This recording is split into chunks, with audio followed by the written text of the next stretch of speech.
നേരത്തെ അറിയിച്ചിരിക്കുന്നത് പോലെ ഇന്നു മുതൽ 9 ദിവസത്തേക്ക് വത്തിക്കാൻ ഔദ്യോഗികമായിട്ടുള്ള ദുഃഖാചരണം പ്രഖ്യാപിച്ചിട്ടുണ്ട്. 9 ദിവസത്തെ ദുഃഖാചരണം ഇന്ന് ആരംഭിക്കും. ഇന്നത്തെ ദുഃഖാചരണത്തിൻ്റെ പ്രാർത്ഥനകൾക്ക് ശേഷം നാളെ മുതൽ ഓരോ കർദിനാൾമാർ നേതൃത്വം കൊടുക്കുന്ന പ്രധാനമായിട്ടുള്ള അൾത്താരകളിൽ നടത്തപ്പെടുന്ന വിശുദ്ധ ബലി അർപ്പണവും അതിൽ പങ്കാളികളാകേണ്ട വ്യക്തികളും ഒക്കെയുള്ള ലിസ്റ്റുകൾ നേരത്തെ തന്നെ പരസ്യപ്പെടുത്തിയിട്ടുണ്ട്. ഇന്ന് മുതൽ മെയ് 4-ാം തീയതി വരെയായിരിക്കും ഈ 9 ദിവസത്തെ ദുഃഖാചരണം നടത്തപ്പെടുക.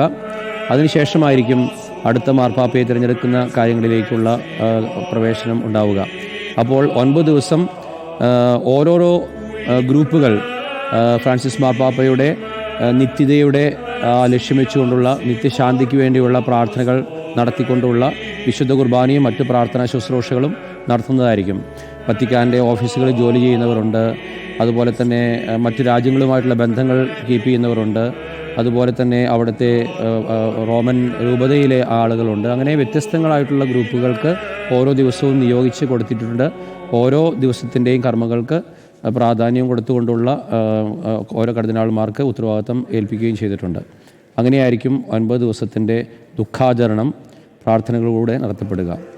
ഇപ്പോൾ ഫ്രാൻസിസ് മാർപ്പാപ്പയുടെ ഏറ്റവും അവസാനത്തെ അന്ത്യവിശ്രമം കൊള്ളുന്ന കബറടക്ക ശുശ്രൂഷകളുടെ ഏറ്റവും അവസാന ഭാഗത്തെത്തുമ്പോൾ ആ കല്ലറ വെഞ്ചരിച്ചുകൊണ്ട് അവിടെ മൃതശരീരം ഉൾക്കൊള്ളുന്ന ശവമഞ്ചം സ്ഥാപിക്കാൻ പോവുകയാണ്. ആ ശവമഞ്ചം സ്ഥാപിക്കാനായിട്ട് വളരെ ലളിതമായിട്ടായിരിക്കണമെന്ന് ഫ്രാൻസിസ് മാർപ്പാപ്പ തൻ്റെ മരണപത്രത്തിൽ ആവശ്യപ്പെട്ടിരുന്നു. അവിടെ സ്ഥാപിക്കപ്പെടുന്ന കല്ലുകളെല്ലാം ഇറ്റലിയിലെ ലിഗൂരിയ എന്ന ദേശത്തു നിന്ന് കൊണ്ടുവന്നതാണ്. അതിൻ്റെ കാരണം ഫ്രാൻസിസ് മാർപ്പാപ്പയുടെ ഗ്രാൻഡ് പാരൻസ് താമസിച്ചിരുന്നത് ലിഗൂരിയ പ്രദേശത്താണ്. അവിടെ നിന്നുള്ള കല്ലുകളായിരിക്കണം ഈ പ്രദേശത്ത് ഏറ്റവും ലളിതമായിട്ടുള്ള കല്ലറയിൽ പതിക്കേണ്ടതെന്ന് മാർപ്പാപ്പ ഓർമ്മിപ്പിച്ചിരുന്നു.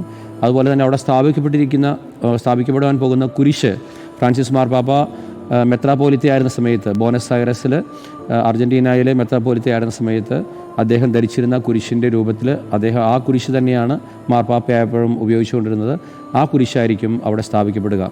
ആകെ എഴുതിയിരിക്കുന്നത് ഫ്രാൻസിസ് എന്നുള്ള ആ വാക്ക് പേര് ലത്തീൻ ഭാഷയിൽ ഫ്രാൻസിസ്കുസ് എന്ന ആ ഒരു അതാണ് എഴുതിയിരിക്കുക. അത്രയും ലളിതമായിട്ടുള്ള ഒരു ശവസംസ്കാര സ്ഥലമാണ് ഒരുക്കിയിരിക്കുക. നമുക്കറിയാം സാധാരണ മാർപ്പാപ്പമാരെ അടക്കുന്നത് 3 കവറുകൾ കൂടിയിട്ടുള്ള ഒരു മഞ്ചത്തിനകത്താണ്. ഫ്രാൻസിസ് മാർപ്പാപ്പയുടേത് ഒരു കവർ മാത്രമുള്ള മരത്തിൻ്റെ മാത്രമുള്ള ആ ഒരു മഞ്ചമാണ്. അതുപോലെ വളരെ ലളിതമായിട്ടുള്ള തറയിൽ തന്നെ ആണ് തന്നെ കിടത്തേണ്ടതെന്ന് ഫ്രാൻസിസ് മാർപ്പാപ്പ ആവശ്യപ്പെട്ടിട്ടുണ്ട്. ശുശ്രൂഷകൾക്ക് വേണ്ടിയുള്ള എല്ലാ പണവും ഒരു ബെനഫാക്ടർ കൊടുത്തത് അത് ഉപയോഗിക്കാൻ വേണ്ടി നേരത്തെ തന്നെ ഈ മേരി മേജർ ബസിലിക്കായുടെ ഉത്തരവാദിത്വമുള്ള കർദിനാളിനെ കൊടുത്തേൽപ്പിച്ചിരുന്നു. അങ്ങനെ ആരെയും ബുദ്ധിമുട്ടിക്കാതെ എന്നാൽ ഏറ്റവും ലളിതമായിട്ട് തൻ്റെ അന്ത്യവിശ്രമം ഉണ്ടാകണമെന്ന് മാർപ്പാപ്പ ആഗ്രഹിച്ചു. ഫ്രാൻസിസ് അസീസിയുടെ നാമധേയത്തിലുള്ള ഒരു കപ്പേളയുടെ തൊട്ടടുത്താണ് ശവസംസ്കാര അവസാനത്തെ ബോഡി കുഴിയിലാക്കി വയ്ക്കുക. അപ്പോൾ അത്രയും ഒരു ലാളിത്യത്തിൻ്റെ ഒരു ചിന്ത അദ്ദേഹത്തിന് ഓർമ്മയിലുണ്ടായിരുന്നു. ഒപ്പം തന്നെ പരിശുദ്ധ അമ്മയുടെ അടുത്ത് തന്നെ എന്നും അമ്മയുടെ ഭക്തനായിരുന്ന ഫ്രാൻസിസ് മാർപ്പാപ്പ അമ്മയോട് ചേർന്ന് അമ്മയോട് കൂടെ ആ ഒരു വിലയം എന്നുള്ള ആ ഒരു രീതിയിൽ ചിന്തിക്കുകയും അത് നിർദ്ദേശിക്കുകയും ചെയ്തു. എനിക്ക് തോന്നുന്നു ഇപ്പോൾ എല്ലാ വ്യക്തികളും എത്തിക്കഴിഞ്ഞാൽ ഉടനെ തന്നെ അവസാനത്തെ ശുശ്രൂഷകളിലേക്ക് കടക്കും.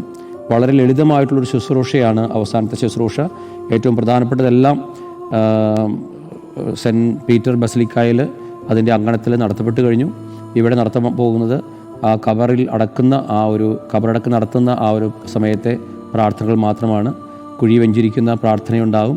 അതുപോലെ ധൂപവും പിന്നെ വിശുദ്ധജലം കൊണ്ടുള്ള തെളിക്കലും ഉണ്ടാകും.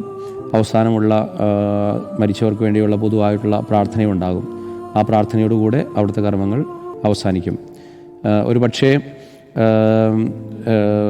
ഈ വളരെ കുറച്ച് പേർ മാത്രമാണ് അതിൻ്റെ ഉള്ളിൽ ഉള്ളത് എന്നുള്ളത് കൊണ്ടും അതൊരു പക്ഷേ ട്രാൻസ്മിറ്റ് ചെയ്യാൻ അനുവാദമുണ്ടോ എന്നുള്ള കാര്യം സംശയമുള്ളതുകൊണ്ടും ഒരു പക്ഷേ അത് ഈ സമയങ്ങളിൽ നടക്കുകയായിരിക്കും എന്ന് പോലും തോന്നിപ്പോവുകയാണ്. വത്തിക്കാൻ്റെ സെൻറ്റ് പീറ്റർ ചതുരത്തിലുള്ള ജനം ഇപ്പോൾ ഏകദേശം എല്ലാവരും തന്നെ ഒക്കെ അവിടെ നിന്ന് മാറിക്കഴിഞ്ഞു എന്നുള്ളതാണ് ഇപ്പോൾ നമ്മൾ അവിടുത്തെ ലൈവ് ആയിട്ട് കാണുമ്പോൾ മനസ്സിലാക്കുന്നത്. ഏകദേശം 1 മണി ആകുന്ന ഈ സമയത്ത് നട്ടുച്ച നേരമാണ്. അതുകൊണ്ട് ജനം എല്ലാം പ്രാർത്ഥനകളും കഴിഞ്ഞ് പതുക്കെ മാറിക്കൊണ്ടിരിക്കുകയാണ്. എന്നാലും കുറേ പേർ ഇപ്പോഴും ആ ചതുരത്തിൽ തന്നെ കാത്തു നിൽക്കുന്നതായിട്ട് നമ്മൾ കാണുകയാണ്.